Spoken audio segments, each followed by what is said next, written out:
drăcia asta, pulivaporul ăsta. Mi-a zis cineva că e mai ieftin la spălătorie decât să fac eu cu ăsta acasă. Am rămas cu guma de mestecat în gură. Ne apucăm de cărat să vedeți pe ce am dat 450 de euro astăzi. Zici că sunt de la Roșcovan. Ia stai să mă punem în face că te vezi ca... Ia, hai de acum. Sunt dezastru. Ultimele două bucăți le-am tăiat. Ia să vedem cum e la gust. Am luat țeapă sau nu am luat țeapă?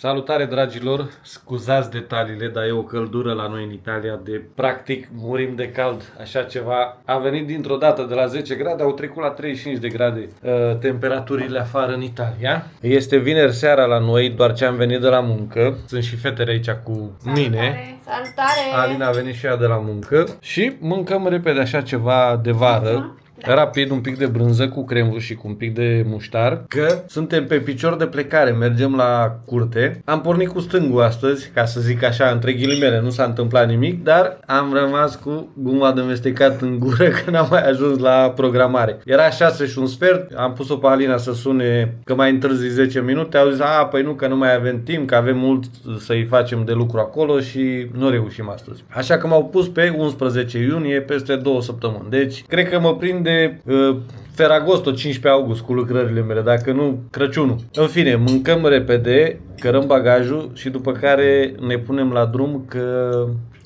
Da, oricum. Ar putea fi aglomerat? Cum a fost pe autostradă când ai venit acum? Mergem pe național dacă e aglomerat. Era dezastru, da? La Piacenza, era full. În fine, nu mai contează, e vară, se întunecă târziu, suntem tineri, ne culcăm la 2 noaptea, e. Așa bine că ai aprins lumina, uite ce am transpirat. E 9:30 și în sfârșit reușim și noi să ne punem la drum. Sunt 29 de grade la ora asta afară, sta să întorc camera. Ia uitați și voi, 29 de grade.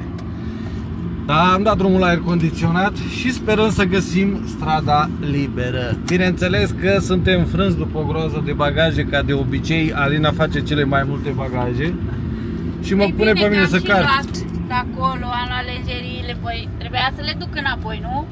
Și hainele care am mai stat cu ele pe acolo, a trebuit să le spăl, să le ducem. Așa o să fie mereu, dragă. Are dreptate, eu nu cred. One eternity later. Gata călătoria, mamă, ce față am, e 12 noaptea. Pentru noi a durat vreo 2 ore 20, pentru voi o secundă, de colo până acolo. Ce miroase frumos? Miroase frumos aici, nu ți se pare? Cred că da. Miroase Lenor. Lenor ca Lenor. Hai să ne băgăm la somn, că mâine ne trezim dimineața la... La 5, la cât? Nu, la 5:30. Hai. Noapte bună și Noapte cu voi bună, ne copii. revedem într-o secundă, mâine dimineața. The next day. Salutare din nou cu soarele pe spate de data asta. Este 6:15 dimineața, ne-am trezit de la 5:30. Nu râdeți de fețele noastre că asta e. De dimineață suntem bocci. Am lăsat-o pe Izabela să-și continue somnul, că săraca și ieri s-a trezit de dimineață din cauza ploii, că ploua în partea cealaltă. De pe la 5 n-am mai putut să mai doarmă și aseară s-a băgat la 12 și ceva la somn și am lăsat-o să doarmă, n-am mai luat-o cu noi. Noi mergem către Ferrara, că trebuie să mai achiziționăm ceva materiale de construcții, că ne mai apucăm de mici renovări astăzi, ca să le zic așa. Normal, este un weekend prelungit pentru mine, Izabela și mare parte din Italia, pentru că marți este 2 iunie și este ziua Italiei. Iar mare parte au făcut ponte, cum se spune aici, adică și-au luat liber și luni. Sau multe firme au închis și luni și atunci a ieșit un weekend prelungit, sâmbătă, duminică și luni. Alina, din păcate, și marți, da. Alina, din păcate, lucrează și luni și marți, pentru că ultima ei zi liberă națională a fost de 1 mai, nu? Da, 1 mai, da. De 1 mai și acum e rândul colegii sale să stea acasă. Bineînțeles că s-a luat și o săptămână de concediu și sunt singură. Asta e. N-ai ce să faci, ne conformăm. Dar era frumos să fi stat aici 4 zile, că făceam mult mai multe lucruri. O să stăm astăzi și mâine, după care ne întoarcem înapoi. Bine, tu ai zis ca să rămâi tu cu Izabela și luni și marți, dar Izabela n-a vrut, nu? Da, nu vrea, eu i-am zis, hai să rămânem noi aici, o ducem pe mami la tren duminică seara, să duce acasă ca să ducă luni și marți la muncă și rămân eu cu tine aici și mai fac ceva 2 zile, că contează, nu vreau. I-am zis, lasă-mă să rămân eu, te duci acasă cu mami și... nu, că nu vreau să stau singură nici acolo. E clar. Bună dimineața! M-am trezit și eu, este ora 7:30. Mami și tata s-au dus la magazin să cumpere diferite chestii pentru ce vor să facă astăzi la curte. Și eu nu m-am mai dus cu ei. Am stat să dorm un pic mai mult și m-am trezit și vreau să vă arăt ce am făcut eu. Astăzi este soare la noi, e cald rău și hai să vă arăt ce am făcut. Ia uitați ce muncă am făcut eu. În primul rând, am șters masa. Am pus scaunele, le-am șters toate pentru că era închis tot. Am pus umbrela, am pus-o să nu fie soare pe masă aici. Mi-am pus leagănul singură pentru că n-avem ce să fac. Am coborât și nu vreau să stau degeaba. Și așa cum am apucat să fac ceva. Și acum îmi place ce am făcut. Să vă arăt un pic și floricelele noastre. Și astea. Și pomișorul. Foarte frumos. Eu filmez ca Alina care la materiale. Ia uitați ce am făcut din mașinuța noastră. Și oricum, vă povestim acasă cu peripeții până am ajuns să le încărcăm. Lasă la mine că-l pun eu. Lasă-l jos aici că nu se zgârie nimic, că mașina e de materiale, de construcție, de transport, marfă. Care aveți... ce drăguță sunt! Păi da, care aveți nevoie de transport marfă să-mi scrieți că sunt la dispoziție 24 din 24, da? Vă povestim că a trebuit să trecem până 7 locuri ca să găsim ceea ce ne trebuie și când am găsit ultimele bucăți. Acum sperăm să ne ajungă. Vă dăm mai multe detalii acasă că suntem negri pe mâini, Uite, așa arată oamenii muncitori. Și acum ne apucăm de cărat să vedeți pe ce am dat 450 de euro astăzi. Ferească Dumnezeu. Am luat 13 țevi din astea de 40 pe 40 cu 2 în carne și una de 35 pe 35 cu 2 în carne. Stai să nu dăm cu picioarele în ele după aia. Că vreau să fac aici, nu astăzi, în viitor o magazie așa pe lung, mai îngustă de 80 de centimetri și pe lung așa până în grătare ca să băgăm și noi biciclete, chestii. Și după care am mai luat aici vreo 5 saci de tencuială și coprimuro din ăsta, cum zice, să punem pe gardul din față, că astăzi reparăm gardul astăzi. Bineînțeles că am luat și lavabilă de exterior și am mai luat și câteva chițibușuri, ca să le zic așa, care în total au făcut, nu mai zic că mai ia durerea de cap. Descărcăm și revenim din față să ne liniștim la o cafea, că am plecat de la 6 de acasă, de la 7 deschidea la Tecnomal la Ferrara. Când am băut o cafea, am ajuns la 7 și uite că e 10 și n-am făcut nimic până la ora asta, decât am luat material. Și separat, de ce ați văzut țevile, tencuiala, cotul ăla, cum se spune aici, care pui pe garduri așa să acoperi, să nu se mai scurgă apa direct pe el, care și ăla am avut noroc că l-am prins ultimele bucăți și în ofertă. Am mai luat așa 3 becuri economice ca să avem și am luat și o rașchetă din astea, dar e groasă, e de vreo 2-3 mm în aia, ca să curățăm gardul. Am luat și o mistrie, cred că mai aveam, dar am luat să fie aici. Fac singur vreo 3. O travă pentru... Dar nu sunt șoari, sunt un fel de cârtiță, talpă îi spune ei aici. Talpa, nu?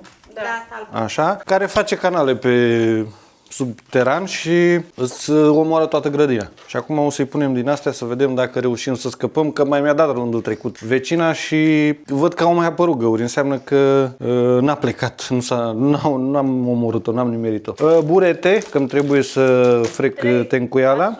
Am zis la vetele astea. Și mi-am luat așa, am văzut aici pentru curățat plasele de la geamuri. Așa, are o parte. Da, fă din cartonul ăsta, că doar nu ținem nouă toată viața. Nu? O să o folosim, nu? Zice că dai prima dată cu asta. Cu peria. Cu peria asta, așa. Și după aia dai cu buretele, așa. Da. Acum vedem dacă funcționează. Pentru plasele de țânțari, de curățat plasele de țânțari. Facem o cafeluță și gata, ne apucăm de treabă, că deja a venit căldura oricum. O zi ținem frumos, 3 urât. Ne-am apucat să demolăm gardul. Bine, să-l demolăm. Să dăm jos tot ce cade. Ce e umflat de la ploaie, ia uitați și e pe aici. Bine că am pus ciolofanele astea, măcar să nu se umple iarba de coaja din asta. Pe afară nu mai zic că am făcut dezastru. Așa. Și mai avem un pic școlă ce mai cade, după care iau pulivapor, cum îi zice. În fine, ăla cu presiune de spălat mașină și să-i dau ce mai cade, totodată să-l și umezesc, că prinde mai bine materialul dacă îl umezesc. Da, eu sunt umezit deja, mai lipsește materialul ca să-l pun pe mine. Ia uite, ce-a căzut aici. Tot. Am dat jos cutia de... Ca să nu ne mai pună publicități. Lucrez pe vechi cu cotul ăsta, cum spuneai, ca cărămidari. Ia să vedem. Alta. Pentru că odată așa se făcea la înainte, cu capac și trebuie să-l spargi tu să-i dai capacul jos. Arată cam așa. Am învățat meserie, domnule, ce vorbești. Exact ca rudarii, între ghilimele, care nu vreau să deranjez pe nimeni, dar așa le spunea la băieții ăștia care s-au ocupat cu cărămida. Ia să începem și din partea asta. Sper să nu-l strică. Hai cu tata. Eco. Uite așa. Vezi? Ăsta se aruncă. Nu știu de ce făceau chestia asta înainte, pentru că mi se pare o risipă. Cred că din cauza matrițelor, că n-aveau. Că acum zic că nu se mai face așa stilul ăsta, se face direct decupat. Asta înseamnă că era din cauza matrițelor, zic eu. Și iese cam așa, curat. Și vine aici pe gard. Aici mai trebuie să curăț eu la ăsta, dar aici vine bine. Uite așa. Vezi, mai are ațe din astea de agață. Gata, domnule, sunt meseria și cărămidar m-a făcut mama. Vezi ce curat a ieșit? Nici nu mai trebuia să-l mai curățăm decât trebuia să spăl și gata. Îi dădeam un pic de lavabilă. Nu mai sări nimic din el. Nu, mai păi am luat tot ce era, păi da, ce era umflat. Gata, îi dăm o spălătură.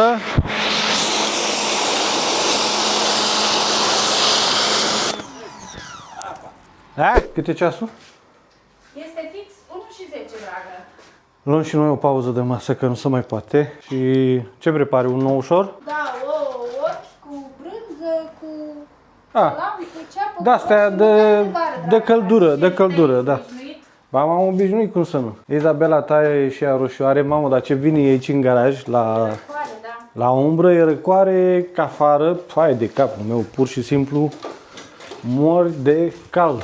Spuneam mai devreme, da, a venit vecinul și n-am mai reușit să termin, că drăcia asta, pulivaporul ăsta, mi-a zis cineva că e mai ieftin la spălătorie decât să fac eu cu ăsta acasă. Problema e că eu nu-l folosesc doar pentru mașină și vedeți, spăl garduri, spăl pe aici, pe scări, pe tot ce e de spălat prin curte. 10 minutes later. N-aș mai pleca de aici din garaj cât este de răcoare, să vin în căldura asta, dar n-am ce să fac.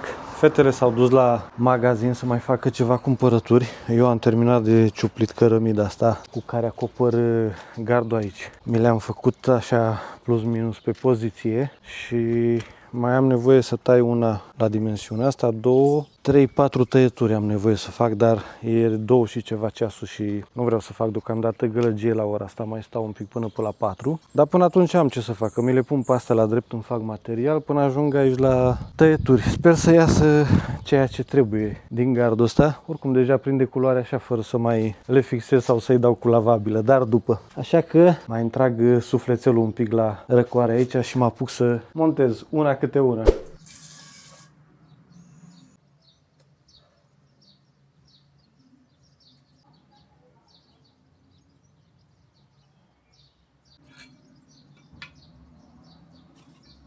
Am obosit. Deci, după ce am mâncat, am plecat repede la magazin să facem câteva cumpărături. George a rămas acasă să-și termine treaba. Și acum, hai să vă arătăm ce am cumpărat. Am luat așa 2 sticle de Coca-Cola. Am luat aici o pungă de biscuiți. Ăștia sunt preferații mei. Ăia-ți plac ție, nu? Da, cu ciocolată. 2 sticle de Fanta. Cristine, care știți, Da, astea le-am luat și anul trecut. Ne-au plăcut astea cu roșii și cu origano. Foarte bune. Am luat niște chipsuri, care sunt un pic mai nesănătoase, dar în fine. Odată la ceva timp am luat vinete, am luat 8 vinete, care am dat 7,96 € pe ele. Era 2,49 € kilogramul. Vrem să facem și o salată de vinete așa, dacă tot facem carne pe grătar, am zis să mai coc și câteva vinete. Am luat 8 ouă din astea bio, știți voi, cu 0 în față, ați înțeles? Muștar, pentru că am uitat să luăm de acasă și trebuia pentru mici. Acum să vedem ce gust are și cum, că am mai luat unul și La ei nu prea e bun. ăsta al lor nu prea e bun. Am mai luat așa suc din ăsta natural cu mere și mirtilo. Și e foarte bun. Ăsta chiar mi-a plăcut. Da, și acesta e doar cu mără, nu? Da. Doar cu mere, așa, două. Am mai luat acum 2 săptămâni și ne-a plăcut. Da. Un castravete mai punem în salată sau eu mai mănânc și așa? Da, am luat din ăia vărsat și nu prea îmi plac. Au coaja așa amară, mai bine ne împăcăm cu ăștia așa mai gustoși. Lapte, mi-am luat laptele meu pentru cafea, barista, să-mi fac spumă. Iar acesta l-am luat așa, că vrea să facă Izabela niște clătite și eu cam am terminat aici. Apoi am mai luat aici niște dateri, adică Daterini, nu știu, curmale. Pentru că vreau să fac o înghețată cu ele, nu știu ce o să iasă. Nu știu nici eu, înghețată cu curmale, nu prea știu. Am mai luat așa niște roșii din astea, vedem dacă sunt gustoase.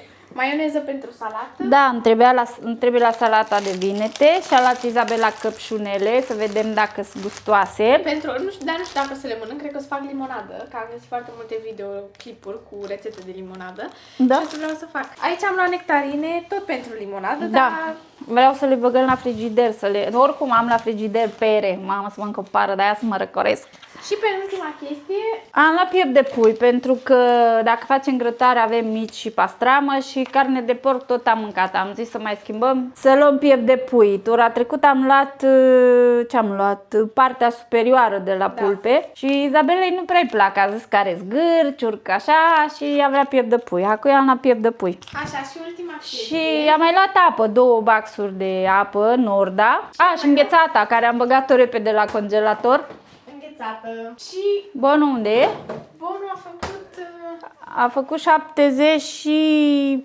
83 de cenți, numai că noi am avut un bon. Am avut un bon scont de 10 euro de acum 2 săptămâni, care scădea mâine pe 31 și a făcut 60-83 total. Pe lângă asta am mai luat 2 cafele de la... 2 cappuccino din alea de la Nescafe, care le-am băut rapid în mașină, că ne era foarte cald. Da, și cam atât. Deci pe toate astea am dat Și cam 60 atât. de euro. Bine, făcea 70. Hai să vedem ce face George afară. Hai să-l vedem ce face. Ce a făcut el până am plecat noi. Până ne-am întors noi. Ce faci, tat? Merge treaba, tat? Da. Curge apa după tine, ia uite ce transpirat ești. Tu ce crezi, merge sau nu merge? Pe căldura asta, Ați terminat? Da. da, trebuie să ne bag alea în frigider, să mă Gata. schimb și gata, vin, dragă, să te ajut. Nu, gata, hai.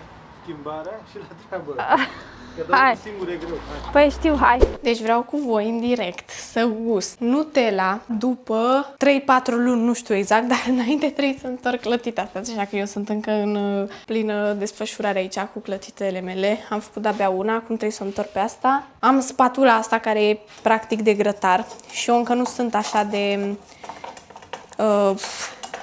abilă în a face cu tigaia. Și mi se rupe cu asta. De-aia trebuie să fac încet, să o dezlipesc peste tot.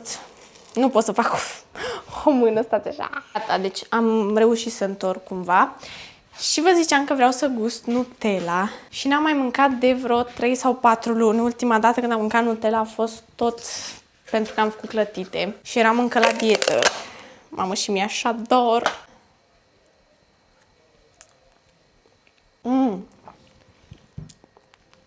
Foarte bună. Între timp e și gata clătita mea. Și pe prima am rupt-o puțin. Pentru că, v-am zis, cu paleta asta nu prea reușesc să fac din prima. Dar mi iese.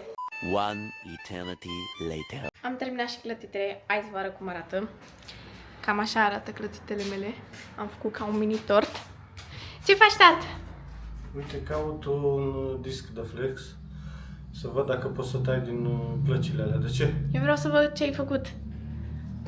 Să vezi ce am făcut eu? Da, vreau să văd ce ai făcut. Să mă controlez sau... Arată bine. Arată bine, nu? Mai am aici o bucată de pus. Să o măsor și să o tai, să o pun. Și mai am acolo iar o bucată să măsor, să o tai. Și o placă întreagă să o pun. Și gata.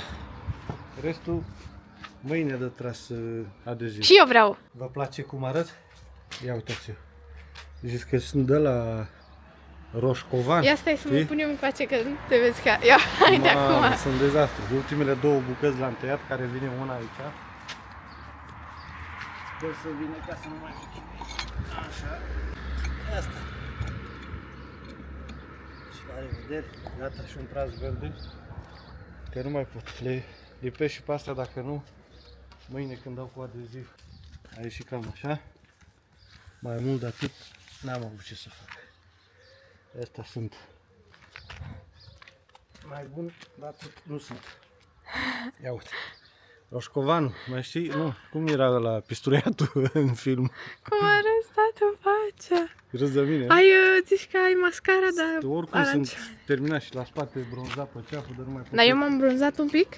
Un pic, cred că nici nu pot să dorm la noapte. Dați-mi și mie un leac să scap de munca asta, că nu mai pot. Am făcut un duș și am luat o pauză așa de vreo 40 de minute. Zici că sunt pe altă planetă, nu-mi vine să cred cât de bine e să faci duș, să te relaxezi după o zi de muncă de asta nebună, în forță, cum fac eu de obicei, că eu sunt și nebun, adică când mă pun, nu mai mă opresc, tată, îi dau. Și bineînțeles că am dat drumul la Grătărescu să-l aprindem aici, am băgat forja, să îi dăm și sufletelului ceva bun, dacă tot îl muncim așa, zi de zi, de luni până vineri și în weekend, separat de munca care o facem la servici, băgăm munci agricole acasă. Ne-a dat vecinul Loris cireșele direct de la sursă din pom. Sunt bune, toate? Ai gustat? Cireșe acum, știi cum e, calul de dar nu se caută în gură, ai înțeles? Da. Să jucăm ping-pong, ți-ai luat paletele. Da, și mi-ai luat niște mingiuțe. Și am luat și mingiuțe, că n-aveam de astea de ping-pong, aveam decât aia mingea de tenis. Plătite, nu le-ai arătat? Ba da, am și filmat rețeta. Așa, dragă, ce să mai, nu mă face să le arăt oamenilor de două ori. Vreau să facem, sau vrem să facem și vinete coapte, ca să facem o salată de vinete, dar am uitat de cărbuni, avem. Nu știu cât o să ne ajute jarul. Acum vedem după ce facem carnea, cât jar mai rămâne și dacă le mai punem sau le lăsăm pe mâine sau altă dată. Vedem noi care cum e treaba. În seara asta cred că o să dorm ca ăia care și-au făcut implant de păr, așa, în fund. Să nu ating capul că mă ustură. Da, tati? Ce? Păi da, așa face astea de ping-pong. Nu știai? Mamă, ce scoate furnalul nostru. Ia uite și tu ce hotărât e acolo. Face treabă. Miroase mai ciudat, dar frumos. Știi de ce am pus, cum am zis că am uitat să iau cărbuni, am pus cărbunii de la un grătar din ăla de unică folosință și aia miroase un pic diferit, care are o hârtie care să aprindă, știi? De-aia și face fumul așa. Oricum e bine că pleacă țânțărimea. Bă, nu că mă laud, dar cu grătar din ăsta e altceva, să duce fumul în sus, frate, nu mai să duce în oi, la vecinii, în cap, în ale.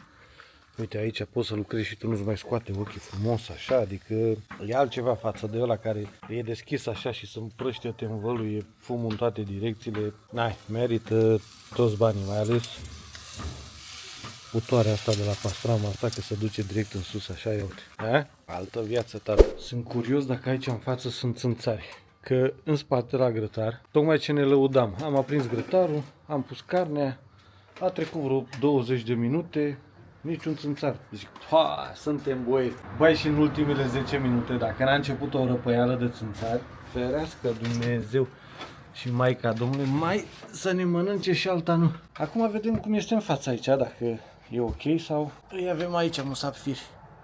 Ia să vedem, mă vedeți? Tai prima dată pastramă, Da, hai că tai pastramă prima dată. Că mă duc să iau un cuțit mai mare pentru pastramă. Hai, te rog. Te rog. Să vedem să dacă facem și pe aici. măstarul ăsta e bun. Îmi iese flăcă din față de la soarele care l-am luat astăzi. Cred că se lasă cu o insolație ceva, că simt așa că îmi explodează capul. Păstrămioara. Am învățat fetele mele la păstrămioară, înainte nu le plăcea carnea de oaie. Acum mănâncă de... Asta e gustoasă, adică Mamă, n-are mamă. gust așa de oaie. Dar ce are? N-are E de porc. un pic așa are, dar nu cum știam eu înainte, știi că are gustul ăla de oaie. Aia care are mult seu, așa este, îți dai seama, dar asta e mai fără grăsime, mai... Masa asta nu prea mai îmi place, că a început să ondula mai tare. E probabil unde am mai stat afară de la ploaie. Care ploaie? Că a fost acoperită tot timpul. Păi a fost, da, umezeală. Umezeală.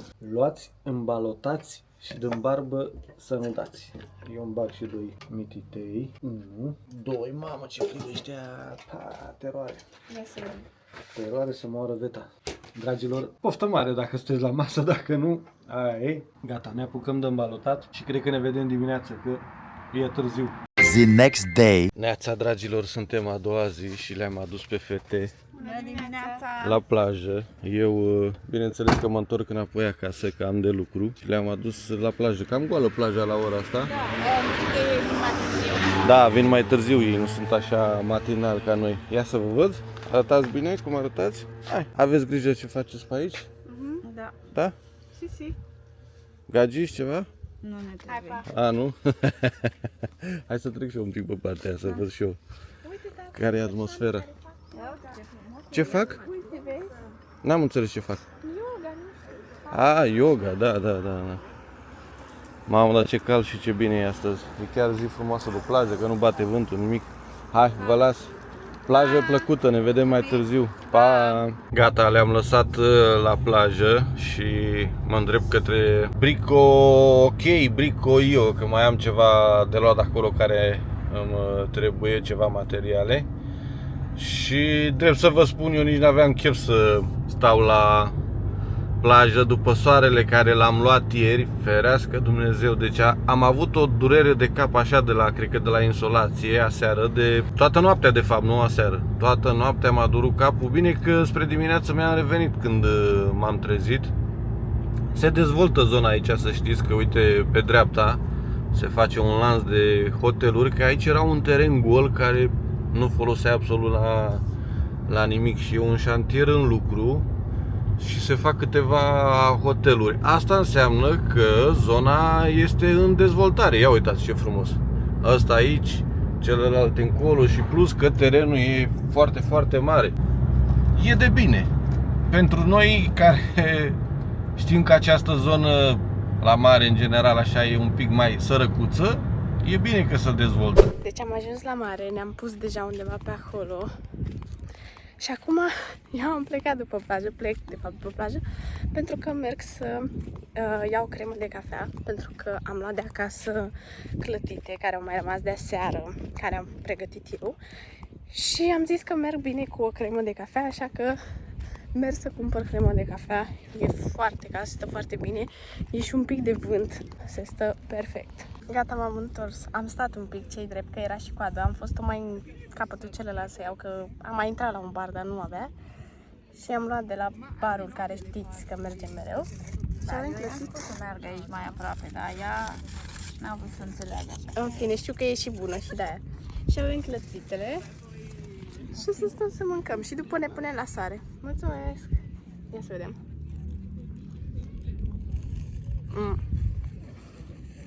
Bun. Gata, după ne punem la soare, da? A few moments later. Hai că mi-am cumpărat și ceva. Da, ea până la urmă vroia ceva cu flamingo, roz cu pasărea flamingo. A văzut acum 2 săptămâni, era pătrată, dar nu avea. Așa că și-a luat-o pe asta așa colorată, că a zis că îi place ei. Mie îmi place și asta, nu? Da, e frumoasă. Da, și să merg așa pe plajă cu ea, Groasă, să nu? fac chestiile, da. E foarte multă lume și în apă. Apa Apa e e... și celelalte cu care avea tenicotel, dar nu era așa colorată, era Da, niște nu era culori așa frumos. Și aia cu scoicile alea mai era, dar nu-ți plăcea mânerele alea, că era cu sfoară, nu? Am dat 10 euro pe ea. Eu zic că e ok. Da, hai pe aici, că ne Hai. ducem în altă parte. Apa e un pic cam rece, nu prea intrăm. Nu, am intrat decât un pic cu picioarele. S-a pus și astăzi o căldură de teroare. S-a făcut ora 1 de când l-am lăsat pe fete la plajă și mare lucru n-am făcut pentru că, bine, am dat o mână de adeziv pe interior, care are găuri multe și trebuie 2 mâini, date nu știu dacă se vede de la distanță. Cam așa. E migală să bagi aici la scurgere frumos, astup tot, să faci la linie. Și mai am să dau o mână și pe afară, dar asta după amiază. Pentru că eu 1 și mă duc să iau fetele de la plajă, până ajung acolo să face 1 și 20, până ne întoarcem înapoi aproape 2, că trebuie să mănânce și ele. Așa că după amiază, când o veni umbra aici după ora 2:30-3, mai continui și la stradă. Toate că e duminică, dar trebuie să fac, că n-am încotro. Sunt doar 31 de grade afară, dar e o căldură din aia apăsătoare, așa, cu multă umiditate, nu știu cum să spun. N-ai aer ca să respiri, așa, nu e oxigen în atmosferă, cred că ceva de genul. Și haide să vă arăt și motivul de ce avem noi țânțari. Vedeți aici în dreapta? Aici au început, la vreo 4 km de casa noastră, au început plantațiile de orez, dacă se văd aici în dreapta bălțile. Așa că suntem la vreo 4-5 km de aceste plantații de orezării și tocmai de-aia avem țânțari. Asta e. Așa e zona asta aici, n-ai ce să faci. Le-am luat fetelor apă rece de la frigider ca să le răcoresc așa, când vă dați seama, au avut ele apă rece la ele și de la magazin de acolo, dar se încălzește, să știți cum e. Așa când le iau acum la aer condiționat și cu apă rece, să vezi bucurie pe capul lor. Vroia să mă sunați că nu mai puteți, gata, vi s-a luat de soare? Păi gata, m-am plictisit. Unde e maimuța aia? Ia să o văd. Ce faci, Cilana mea? Bine, uite cum am făcut. Bravo, tatăl meu, hai că vin să vă iau acum. Ia, ușor, ușor începe să strângeți, da? Bine. Hai, ceau! Hai, pa. E bună apa de la frigider? A? Da, păi noi am terminat, am mai rămas așa un pic pe fund. Păi m-am gândit, eu zic, stai să le întâmpin așa cu nu apă. mai ne ducem să mai luăm, că dacă știam că vii să ne iei la 1:30, zic ce rost are, n-am. Până acasă, Am 20 de mai mâncat minute. fructe. Păi da. Și cum a fost plaja? V-ați bronzat, ați prins ceva? Ne- Ce ți-ai luat acolo? Că aia nu aveai, tati. Mi-am luat o gentuță Ți-ai luat o sacoșică din asta? foarte frumoasă. A, dar chiar frumoasă, cu lămâie, ha? Da, are Frumoasă. și așa pe ea. Și ați murit de cald sau n-ați murit? Să știi că a fost cald, da, dar am intrat și în apă, vreau să spun. Da. Am făcut și baie. S-a încălzit până la urmă apa să faceți Da, bani? păi până la urmă am zis, hai să intrăm și noi, mami, un pic. Ne-am dus și ne-am plimbat de la, ai văzut, Da, lung, pe, mare, da, așa? pe plajă, da. și parcă părea apa mai caldă în altă parte decât aici unde am stat noi în față. Și Da. zic, ia mă, hai să intrăm și noi să vedem cum e, poate. Când am intrat aici la noi unde am stat, rece sloi. Pa! Și în partea aia era tulbure, așa, nu știu cum era altfel. Și până la urmă ne-am obișnuit cu ea. Dar bine, n-am stat mult, că dacă stăteai așa, părea rece. Era rece, știi, da. 5 hours later. Astăzi am avut foarte puțin timp la dispoziție să vorbesc cu voi aici pe vlog. Din păcate am muncit la greu și n-am avut timp să stau cu camera în mână. Haideți să vă arăt un pic cum arată gărdulețul meu și munca mea de astăzi. Stai la umbră, este? Bine la umbră, că s-a dus soarele. Cum e bronzul? Mă ustură așa un pic. Dar prea așa în câteva ore să mă fac iar așa. Da, și bătul soarele astăzi a fost puternic, să știi. A fost, da. Puternic, puternic. Ce faci, Iza? Am adus suc. Bravo, mulțumim. Te-ați deschid poarta. Să știți că nu este terminat. Urmează a doua mână. Asta e doar prima mână, așa să astup toate găurile. Cam așa a ieșit. Se vede linie. Se vede cât de cât.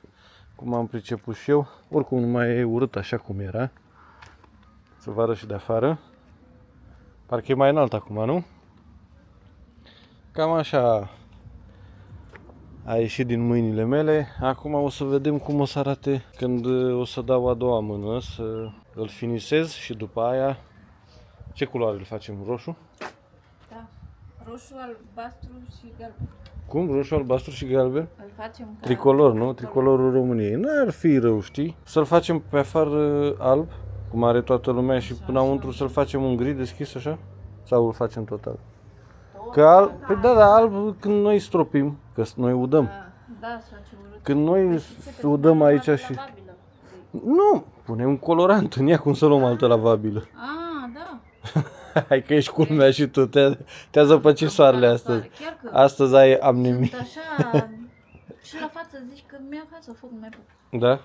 Te-ai extenuat rău de tot soarele, să vede că nu mai îți găsești nici cuvintele. Și mai stăm un piculeț, că nu mai plecăm în seara asta, plecăm mâine dimineață, că e și mai răcoare și e și autostrada liberă, că în seara asta cred că se mai întorc mulți de unde sunt plecați, cu toate că este un weekend prelungit, pentru că marți, v-am spus, e sărbătoare, e ziua Italiei, iar mâine se face ponte, luni cu marți, dar nu toată lumea, așa că ar putea fi un pic aglomerată autostrada și plecăm mâine dimineața la 5:30, la 7:30 suntem la apartament, că dânsa merge la muncă. Eu cu Izabela suntem acasă. Izabela are de învățat, că de-aia nu rămânem aici, că nu și-a luat cărțile. Eu i-am zis să rămânem când am plecat până să ajungem, până să plecăm Păi de da, acolo. dar oricum i-a scris pe aia de la școală în ultimul timp și n-a știut. Și i-a scris și mai târziu și a crezut că glumesc. Da, chiar am crezut că glumești, ai spus-o într-un mod care zici că glumeai. Păi da, Asta prima e. dată ai spus-o și după aia ai zis, hai lasă, zice, că ne întoarcem luni dimineața. Dacă am văzut că nu-i convine, na, ce vrei Da. să-i zic acum, să supăr copilul? Știi că mie nu-mi place să îl supăr. Așa că mai stăm vreo, tine ceasul, o jumătate de oră, că este 8 și să duc să cumpere o pizza italiana. Așa mare era coada, dar ați venit așa târziu, după 40 de minute? Ce vreți? Ce să? De ce?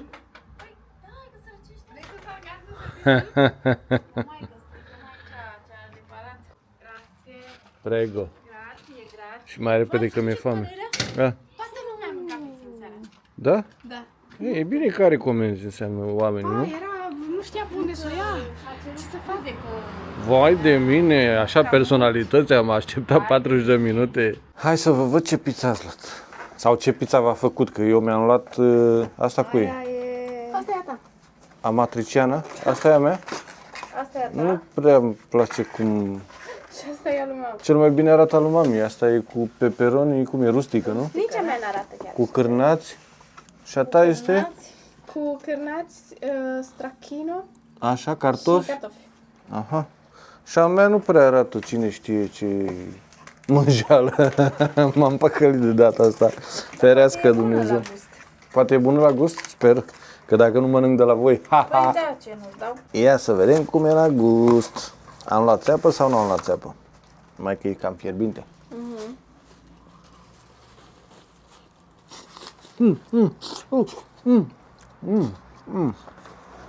Mam.